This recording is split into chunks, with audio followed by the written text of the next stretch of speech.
नमस्कार प्रिय विद्यार्थियों, मैं डॉक्टर राजेश शुक्ला शासकीय जे योगानंदम छत्तीसगढ़ महाविद्यालय में सहायक प्राध्यापक हूँ और मैं आज पंडित रविशंकर शुक्ल विश्वविद्यालय के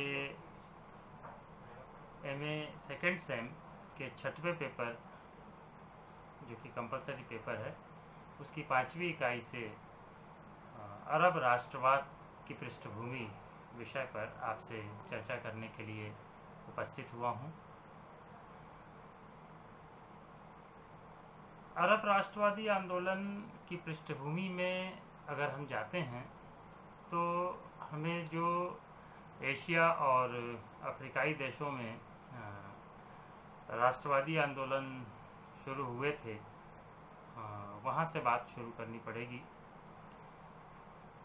यानी कि 20वीं शताब्दी से हमें अपना शुरू करना पड़ेगा अपनी चर्चा। 20वीं सदी के प्रारंभ में और मध्य में भी और उत्तरार्ध में भी बहुत सारे जो एशियाई देश थे और अफ्रीका के देश थे, वहाँ पर राष्ट्रीय भावना का प्रादुर्भाव होता है और वो औपनिवेशिक शक्तियों से संघर्ष करने की दिशा में एक कदम आगे बढ़ाते हैं और अंततोगत्वा उसका जो परिणाम होता है वो आगे चलकर उन्हें स्वतंत्रता के रूप में प्राप्त होता है। लेकिन स्वतंत्रता का जो ये निर्णय था वो केवल औपनिवेशिक शक्तियाँ नहीं कर रही थी, बल्कि अलग अलग उपनिवेशों में स्वतंत्रता आंदोलन का आधार भी अलग अलग था, एक जैसा नहीं था। फिर भी कुछ ऐसे प्रमुख निर्धारक तत्व थे जिन्हें इन स्वतंत्रता आंदोलनों की पृष्ठभूमि में देखा जा सकता है। वहाँ के जो स्थानीय नेता थे, उनकी प्रतिबद्धता थी, वो स्वतंत्रता की भावना से ओतप्रोत थे और अपने देशों को औपनिवेशिक शक्तियों के शोषण से बचाना चाहते थे, अंत कराना चाहते थे उनकी प्रभुता का। इसके अलावा उन क्षेत्रों में जो जनसाधारण था उसका भी व्यापक समर्थन इन आंदोलनों को मिला हुआ था। इसके अलावा समय समय पर औपनिवेशिक शक्तियों की भी ये विवशता रही कि वो उन उपनिवेशों में अपनी शोषणपरक नीतियों का अंत करे। तो अलग अलग क्षेत्रों में, एशियाई और अफ्रीकाई क्षेत्रों में, इन औपनिवेशिक शक्तियों की नीति का आधार भी अलग अलग रहा और इन इलाकों में जो स्वतंत्रता आई वो भी, उसका समय भी अलग अलग था, पृथक पृथक था। जैसे एशिया में स्वतंत्रता की भावना जल्दी आई और स्वतंत्रता प्राप्त भी जल्दी हुई, लेकिन जो घाना, नाइजीरिया और कांगो अंगोला के क्षेत्र थे उनमें ये काफ़ी देर से आया था। लेकिन इतना निश्चित है कि ये जो आंदोलन थे वो शोषण के विरुद्ध स्वतंत्रता की चाह थी और उससे भी ऊपर इनका बड़ा सामाजिक आर्थिक आधार था, न्याय की आशा थी। ये जो स्वतंत्रता प्राप्ति की दिशा में कदम बढ़ाए गए थे, इनको हम अगर देखें तो इसके पहले चरण में राष्ट्रवाद की जागृति होती है, राष्ट्रवाद की भावनाएं फैलती हैं, उसका प्रभाव देश पर पड़ता है, स्थानीय लोगों के मन में यद्यपि राष्ट्रवाद की भावना रहती है, लेकिन फिर भी वो उपनिवेशवाद के प्रभाव में आते हैं और काफ़ी हद तक उपनिवेशवाद को स्वीकार भी करते हैं। उनकी न्यायप्रियता पर कुछ वो विश्वास भी करते हैं, फिर धीरे से सुधार की मांग भी करते हैं और फिर स्वतंत्रता आंदोलन की दिशा में प्रवृत्त होते हैं। सेकेंड फेज में या सेकेंड स्टेज में नेतृत्व को एक नई दिशा प्राप्त होती है, कुछ नया नेतृत्व प्राप्त होता है, कुछ नए सामाजिक वर्ग पैदा होते हैं, परिस्थितियां ऐसी होती हैं और फिर उन्हीं के इर्द गिर्द स्वतंत्रता आंदोलन का ताना बाना बुना जाता है, उनकी स्वतंत्रता परक मांगों में वृद्धि होती है और फिर वो पूर्ण स्वाधीनता की मांग की ओर अग्रसर होते हैं। जैसे भारत में असहयोग आंदोलन से ये प्रवृत्ति हमको दिखाई देती है और 1930 में भारत के लिए पूर्ण स्वराज की मांग की गई थी। इसके बाद फिर वो तीसरे फेज में जाकर ये संघर्ष जो है वो एक व्यापक जन आंदोलन के रूप में परिणित होता है और तब औपनिवेशिक शक्तियों को बल प्रयोग करना पड़ता है। इस तरह से अगर हम ये कहें इन आंदोलनों के परिप्रेक्ष्य में कि द्वितीय विश्व युद्ध के बाद एशिया और अफ्रीका में उपनिवेशवादी प्रवृत्तियों का, शक्तियों का या उपनिवेशवाद का जो अंत आरंभ हुआ, उसमें ब्रिटेन, फ्रांस और हॉलैंड को अपने अपने उपनिवेशों से हाथ धोना पड़ा था। यद्यपि इन औपनिवेशिक देशों ने विभिन्न तरीकों से उपनिवेशों को अपने अधीन बनाए रखने का निरंतर प्रयास किया था, लेकिन एक बार जब स्वतंत्रता की धारा आरंभ हो गई थी तो अब उसे रोकना प्रायः असंभव हो गया था और अंततः 20वीं सदी के आखिर तक उपनिवेशवाद का अंत हो गया और सभी स्वतंत्र राज्य स्वतंत्र हो गए थे और यूएनओ के मेंबर बने थे। अब इन्हीं परिस्थितियों के परिप्रेक्ष्य में हम अरब राष्ट्रवाद के विकास को समझने का प्रयास करेंगे। इस्लाम के जो प्रवर्तक मोहम्मद साहब के अनुयायी थे, उन्होंने पश्चिम एरिया के क्षेत्र पर अपना जो विशाल साम्राज्य स्थापित किया था वो विश्व में अरब क्षेत्र या अरब जगत के नाम से पुकारा जाता था। इसके पूर्व में पारस की खाड़ी, पश्चिम में रेड सी लाल सागर, उत्तर में भूमध्य सागर और दक्षिण में हिंद महासागर का क्षेत्र था। इस क्षेत्र में छोटे और बड़े कई राज्य थे, जैसे एशियाई देशों में इराक, जॉर्डन, फिलिस्तीन, सीरिया, लेबनान थे, तो जो लीबिया, मिस्र, ट्यूनीशिया, अल्जीरिया और मोरक्को जैसे अफ्रीकी देश भी शामिल थे। पहले विश्व युद्ध के पूर्व तक लगभग जो पूरा अरब क्षेत्र था वो ओटोमन साम्राज्य का अंग था।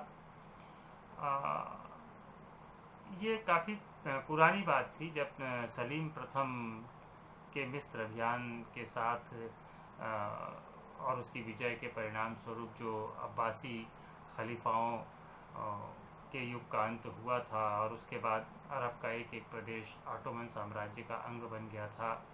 और उसके बाद फिर सलीम प्रथम के जो उत्तराधिकारी सुल्तान सुलेमान हुए थे वो अल्जीरिया से लेकर फारस की खाड़ी तक और अलेप्पो से लेकर हिंद महासागर तक के अरब क्षेत्र पर कब्जा कर लिया था। और उसमें जो प्रसिद्ध मुस्लिम तीर्थ स्थान थे मक्का, मदीना और जेरूसलम और विश्वविख्यात जो सांस्कृतिक केंद्र बगदाद और दमश्क थे वो भी शामिल थे। लेकिन 16वीं शताब्दी के बाद यहाँ पर परिवर्तन की लहर हमको दिखाई देती है और 18वीं शताब्दी के आते आते तक जो अरब राष्ट्रवाद था वो जागृत होने लग गया था। अरब राष्ट्रवाद का जो के कारणों की जब हम चर्चा करते हैं तो आमतौर पर किसी भी परतंत्र देश में या क्षेत्र में जो स्वतंत्रता प्राप्त करने की दिशा में किए जाने वाले संघर्षों के कारण होते हैं, वही कारण हमको यहाँ भी दिखाई देते हैं। अरब क्षेत्र में जो नवजागरण आया था वो नई शिक्षा की व्यवस्था से भी हुआ था। फ्रांस और अमेरिका ने 2 विश्वविद्यालय सीरिया और लेबनान में स्थापित किए थे, जिसमें पाश्चात्य विचार और ज्ञान विज्ञान की शिक्षा प्राप्त करके जो अरब के नवयुवक थे वो उनके मन में अपने देश को स्वतंत्र कराने की आकांक्षा पैदा हो रही थी। इसके अलावा उनमें राजनीतिक एकता की भावना का भी प्रादुर्भाव हो रहा था और कई कबीलों वाले क्षेत्रों में भी ये विचार पैदा हो रहे थे और उनमें एक संगठन की प्रवृत्ति दिखाई दे रही थी। तुर्क और मंगोल लोगों के आक्रमणों से बगदाद के खलीफा की भी शक्ति का क्षय हो गया था, वो भी पतनोन्मुखी हो गया था।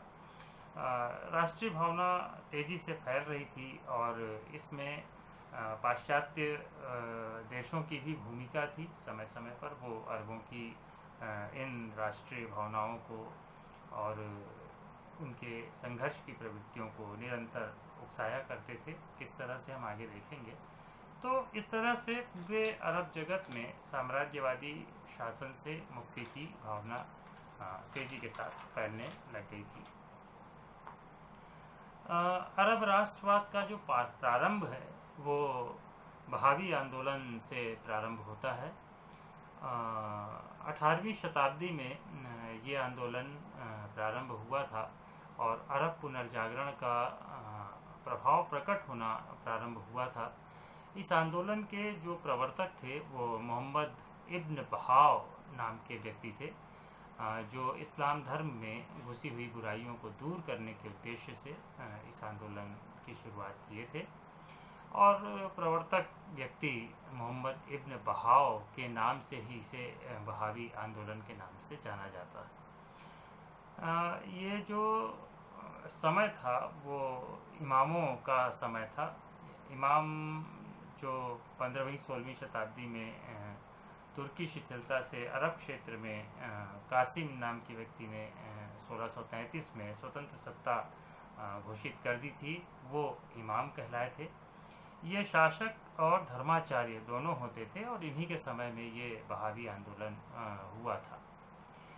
इसके बाद ये आंदोलन जब प्रारंभ हुआ तो नजद के जो सऊद परिवार ने इस आंदोलन का व्यापक समर्थन किया और ये जो एक इस्लाम धर्म में आई हुई बुराइयों को दूर करने के लिए प्रारंभ किया गया था, जैसे जो संत पूजा की परिपाटी प्रारंभ हो गई थी या मज़ारों की मन्नत थी या कब्रों की यात्राएं थी या जो माला फेरना था। तो इन बुराइयों को इन्हें बुराइयां मानकर जो सुधारवादी ये आंदोलन प्रारंभ हुआ था, इनके समर्थन से नजद के सऊद परिवार के समर्थन से इसका स्वरूप जो था वो धार्मिक से राजनीतिक बन गया था। तब तुर्की के सरदार ने इस बहावी आंदोलन को कुचलने का पूरा प्रयास किया, लेकिन उसी के एक सूबेदार मोहम्मद अली इस आंदोलन और उसके सिद्धांतों का समर्थक हो गया था, जिससे जो आंदोलनकारी थे उनमें काफ़ी उत्साह का संचार हुआ था। बाद में इन्होंने सीरिया पर भी अधिकार कर दिया था, जो आगे चलकर अरब राष्ट्रीयता का पूरा केंद्र बना था। बहावी आंदोलन के परिणाम स्वरूप अरबों में एक नई जागृति आई थी। रूसी, स्मिथ, डानियल बिल्स आदि जो मिशनरियाँ थीं और आसिफ यज़जी और बूज़ बुस्तानी जैसे अरब लेखकों ने राष्ट्रीयता की भावना का विकास कराया था। उनके प्रभाव में अरबों में एक मानसिक क्रांति हुई थी और वहाँ कई तरह के बौद्धिक संगठन कायम हुए थे। 1850 में ओरिएंटल सोसाइटी की स्थापना हुई थी और इसके अलावा कुछ वर्षों बाद एक गुप्त दल का भी गठन किया गया था ट्यूकों के द्वारा, और वे गुप्त रीति से इस अरब राष्ट्रीयता का प्रचार करते थे, जिसमें सीरिया की आज़ादी, अरब भाषा का, अरबी भाषा का विकास और उसको मान्यता देने के संबंध में, विचारों की स्वतंत्रता के संबंध में या सेना में अरब सैनिकों के उपयोग के संबंध में मांगे निरंतर करती रहती थी। लेकिन सुल्तान अब्दुल हमीद को ये संस्था पसंद नहीं थी और इसलिए दमन करके उसने इसे समाप्त कर दिया था। अरब राष्ट्रवाद का जो अंकुरण था वो 20वीं सदी में पश्चिम एशिया का एक जो सशक्त आंदोलन बन गया था। अलेप्पो के कुर्द जाति के विचारक अब्दुल रहमान अल कवाकिवी ने जो दो प्रसिद्ध ग्रंथ लिखे थे, तबाई अल इस्तब्दाद और अल कुरान, इसमें उन्होंने जो सिद्ध करने का प्रयास किया था वो ये था कि पहली तो ये बात थी कि इस्लाम का भला तब ही हो सकता है जब वहाँ की सत्ता जो है वो अरब की वो तुर्की से उन्हें स्थानांतरित हो जाए, अरबों को प्राप्त हो जाए। दूसरी बात ये बताने की कोशिश की गई थी कि अरब इस्लामी दुनिया का केंद्र है या हो सकता है।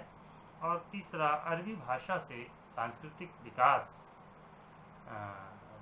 संभाव्य है और अरब इस्लाम की आधुनिक कुरीतियों से मुक्त है और इसलिए अरब को या अरब के कुरैशी जाति को खलीफा बनना चाहिए। इसी समय शरीफ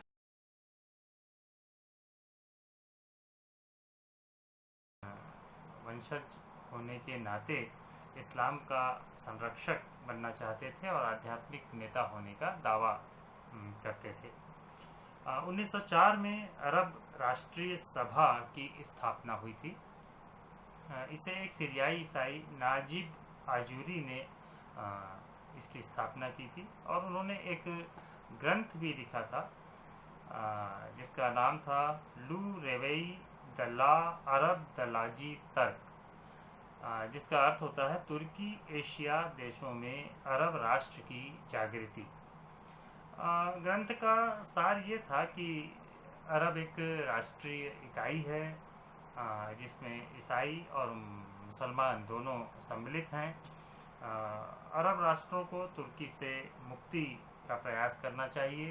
अरब राष्ट्रवाद से अरब सल्तनत तक का निर्माण हो सकता है और ये एक उत्तरदायी और उदारवादी सरकार हो सकती है और जिसका कि अरब राष्ट्राध्यक्ष हो सकता है। पहले विश्व युद्ध के पूर्व अरब राष्ट्रवाद थोड़ा पहले जोर पकड़ा था जब 1909 में कॉन्स्टेंटिनोपल, जिसे आजकल इस्तांबुल कहा जाता है, वहाँ अरब के विद्यार्थियों ने संगठित होकर भाईचारा बढ़ाने के लिए साहित्यिक गोष्ठी करके आपसी संपर्क को मजबूत करने का प्रयास किया था। और इसके 2 साल बाद 1911 में सईद तालिब जो बसरा के थे, उन्होंने पत्र लिखा था शरीफ हुसैन मक्का को कि आपको खलीफा मानकर आंदोलन करने और तुर्की से आज़ादी के लिए वो बिल्कुल तैयार है। इसमें काफ़ी प्रभावशाली अरबों का समर्थन प्राप्त था और इस पत्र में उन्होंने अपनी सहमति प्रदान की थी। इसी समय पेरिस में भी राष्ट्रवादी संस्थाएं बनी थीं जिसमें अल जामिया, अल अरबिया, अल फतात नाम की प्रसिद्ध थी। इसे सीरियाई विद्यार्थियों ने बनाया था जिसमें जीमल करदम और अब्दुल हादी का नाम प्रमुखता से है। 1913 में पेरिस में अरब नेताओं का एक सम्मेलन हुआ था जो 6 दिन तक चला था और इसमें 24 अरब के लोगों ने हिस्सा लिया था, जिसमें अरब की स्वायत्तता के बारे में मांगे प्रस्तुत की गई थी और एक घोषणा पत्र का भी प्रकाशन किया गया था जिसमें कहा गया था कि हम पेरिस में एकत्र अरब यूरोप को दिखाएंगे कि अरब राष्ट्र एक जीवित सामाजिक इकाई है और यह एक ऐसी शक्ति है जिसे संसार को मान्यता देनी ही पड़ेगी। साथ ही साथ इस सम्मेलन में अरबी भाषा के विकास पर जोर दिया था क्योंकि उनका ऐसा मानना था कि अरबी भाषा से ही सांस्कृतिक विकास संभव था। इसके अलावा अल फतात का कार्यालय सीरिया में बनाया गया और जिसमें हजारों सदस्य, लगभग 2000 के करीब सदस्यों की संख्या हो गई थी। और इराक में भी तुर्की विरोधी संस्था गठित संगठित हुई थी और 1913 में मुहम्मरा में भी एक सम्मेलन हुआ था और इसके एक साल बाद अल अहद नाम की एक गुप्तचर संस्था बनी थी, जिसमें जो सदस्य थे वो ओटोमन सेना के अधिकारी हुआ करते थे। प्रथम विश्व युद्ध के समय जब ओटोमन साम्राज्य जर्मनी के गुट में मिला तो अंग्रेज़ों ने अरबों को विद्रोह के लिए उकसाया। उस समय इसका नेतृत्व शरीफ हुसैन इब्न अली ने किया था और इन्होंने जो ब्रिटिश युद्ध मंत्री थे लॉर्ड किचनर, उनसे संपर्क भी किया था और इसमें दमश्क के बर्गी परिवार ने भी इसका समर्थन किया था और पूरे युद्ध काल तक, जब तक ये चला, तब तक वो अरब विद्रोह करते रहे थे और हेजाज को स्वतंत्र घोषित कर दिया था। हेजाज या हिजाज एक स्थान का नाम है, अरबी में इसे अल हिजाज या अल हिजाज कहते हैं और ये अरब के पश्चिम में स्थित है। लाल सागर से लगा हुआ तिहामाह वाले पट्टी क्षेत्र के पहले हिजाज है और अंदर में जाके नज़्द नाम का क्षेत्र है। तो इस हिजाज की स्वतंत्रता भी घोषित कर दी गई थी और धीरे धीरे जो ओटोमन एम्पायर था उसका क्षय होने लगा था, वो उसकी व्यवस्थाएं चरमराने लग गई थी। मक्का में भी उसकी हार हो गई थी। अंग्रेज़ समर्थन हिजाज में शरीफ को राजा मान लिया था और एक छापामार दस्ता भी तैयार किए थे, जिसमें फैज़ल जो हुसैन के पुत्र थे और जाफ़र अली अस्करी जो ईरानी थे और टी.ई. लॉरेंस, ये 3 थे। इसमें विभिन्न देशों की अनेक जातियों ने साथ दिया था और इस संघर्ष में जो लाल सागर का बंदरगाह था, प्रसिद्ध बंदरगाह अकावा, वहाँ पर भी कब्जा जमा लिया गया था। अंग्रेज़ों और अरबों ने अपने फ़िलिस्तीनी अभियान को पूरा किया था और सीरिया से भी जो ओटोमन साम्राज्य का शासन था वो उठ गया था। इस तरीके से इसका व्यापक प्रभाव हम देखते हैं कि युद्ध के दौरान पड़ा हुआ था और अरब राष्ट्रवाद और अरबों के जो ओटोमन शासन के प्रति विद्रोह हुआ था उससे मित्र राष्ट्रों को भी बड़ा लाभ मिला था पहले विश्व युद्ध में और इसके कारण तुर्की की शक्ति जो थी वो बिल्कुल खोखली हो गई थी और उसके बहुत सारे सैनिक अरबों का विद्रोह दबाने में ही लगे रहे थे। अरब विद्रोह ने जिहाद के नारे को बिल्कुल खोखला कर दिया था और संसार के मुसलमानों पर तुर्की के प्रचार का कोई विशेष प्रभाव नहीं पड़ा था।